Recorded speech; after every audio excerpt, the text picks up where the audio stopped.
Hello Salim. सहर, इतनी रात को फोन कर रहा हूं, मुझे माफ करना।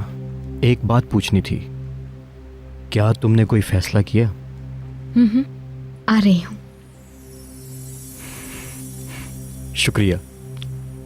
वक्त आ गया है, अब मुझे बहरान सूप बनाने की तैयारियां शुरू कर देनी चाहिए। सारा सामान तो पहले ही मौजूद है किचन में। यानी मतलब ये कि कोई भी चीज कम ना हो। मुझे अब तक हैरत हो रही है। यानी क्या तुम रेसिपी की लिस्ट भेज सकती हो? तुम्हें जहमत तो नहीं होगी? कैसी जहमत, फौरन भेजती हूँ मैं।